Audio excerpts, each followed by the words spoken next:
नमस्कार दोस्तों, आज मैं आपको हरिशंकर परसाई जी द्वारा लिखित कहानी बस की यात्रा सुनाने जा रही हूँ। हम 5 मित्रों ने तय किया कि शाम 4 बजे की बस से चलें। पन्ना से इसी कंपनी की बस सतना के लिए घंटे भर बाद मिलती है, जो जबलपुर की ट्रेन मिला देती है। सुबह घर पहुँच जाएंगे। हम में से 2 को सुबह काम पर हाजिर होना था, इसलिए वापसी का यही रास्ता अपनाना जरूरी था। लोगों ने सलाह दी कि समझदार आदमी इस शाम वाली बस से सफ़र नहीं करते। क्या रास्ते में डाकू मिलते हैं? नहीं, बस डाकिन है। बस को देखा तो श्रद्धा उमड़ पड़ी। खूब वयोवृद्ध थी, सदियों के अनुभव के निशान लिए हुए थी। लोग इसलिए इससे सफ़र नहीं करना चाहते कि वृद्धावस्था में इसे कष्ट होगा। यह बस पूजा के योग्य थी, उस पर सवार कैसे हुआ जा सकता है?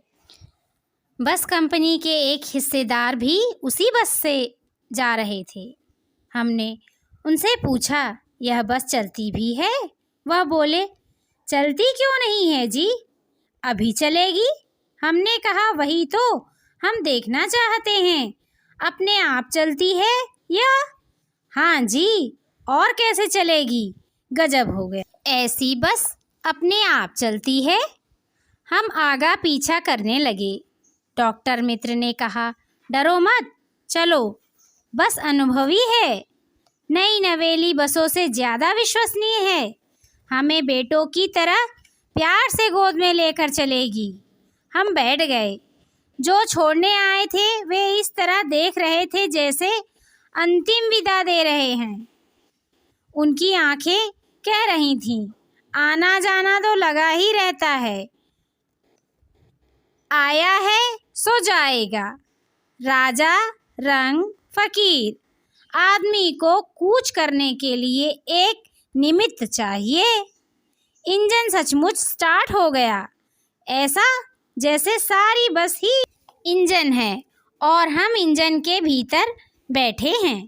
कांच बहुत कम बचे थे, जो बचे थे उनसे हमें बचना था।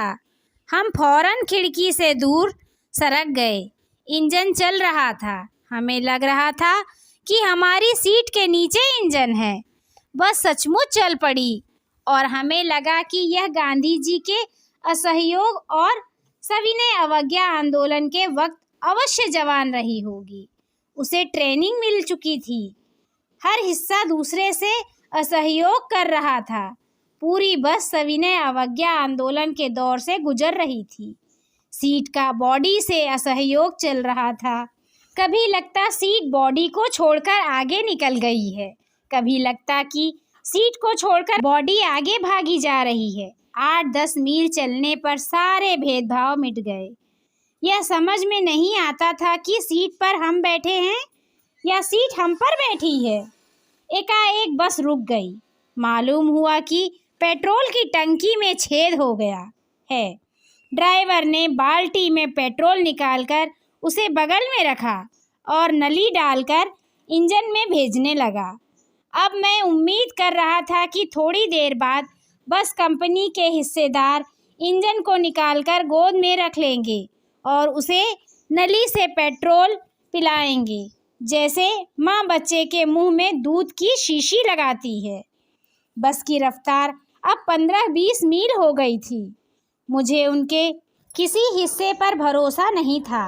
ब्रेक फेल हो सकता है, स्टीयरिंग टूट सकती है। प्रकृति के दृश्य बहुत लुभावने थे। दोनों तरफ हरे भरे पेड़ थे, जिन पर पक्षी बैठे थे। मैं हर पेड़ को अपना दुश्मन समझ रहा था। जो भी पेड़ आता, डर लगता कि इससे बस टकराएगी।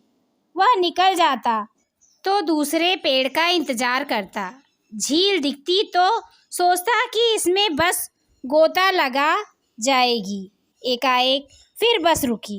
ड्राइवर ने तरह तरह की तरकीबें की, पर वह चलती नहीं। सविनय अवज्ञा आंदोलन शुरू हो गया था। कंपनी के हिस्सेदार कह रहे थे, बस तो फर्स्ट क्लास है जी, यह तो इत्तेफाक की बात है। छीड़ चांदनी में वृक्षों की छाया के नीचे वह बस बड़ी दयनीय लग रही थी। लगता जैसे कोई वृद्धा थक कर बैठ गई हो। हमें ग्लानि हो रही थी कि बेचारी पर लदकर हम चले आ रहे हैं। अगर इसका प्राणांतक हो गया तो इस बियाबान में हमें इसकी अंत्येष्टि करनी पड़ेगी। हिस्सेदार साहब ने इंजन खोला और कुछ सुधारा, बस आगे चली। उसकी चाल और कम हो गई थी। धीरे धीरे वृद्धा की आंखों की ज्योति जाने लगी। चांदनी में रास्ता टटोलकर वह रेंग रही थी। आगे या पीछे से कोई गाड़ी आती दिखती तो वह एकदम किनारे खड़ी हो जाती और कहती, निकल जाओ बेटी, अपनी तो वह उम्र ही नहीं रही। एक पुलिया के ऊपर पहुंचे ही थे कि एक टायर फिस करके बैठ गया। वह बहुत जोर से हिलकर थम गई। अगर स्पीड में होती तो उछलकर नाले में गिर जाती। मैंने उस कंपनी के हिस्सेदार की तरफ पहली बार श्रद्धा भाव से देखा। वह टायरों की हालत जानते हैं, फिर भी जान हथेली पर लेकर इसी बस से सफ़र कर रहे हैं। उत्सर्ग की ऐसी भावना दुर्लभ है। सोचा, इस आदमी के साहस और बलिदान भावना का सही उपयोग नहीं हो रहा है। इसे तो किसी क्रांतिकारी आंदोलन का नेता होना चाहिए। अगर बस नाले में गिर पड़ती और हम सब मर जाते तो देवता बाहें पसारे उसका इंतजार करते, कहते वह महान आदमी आ रहा है जिसने एक टायर के लिए प्राण दे दिए। मर गया पर टायर नहीं बदला।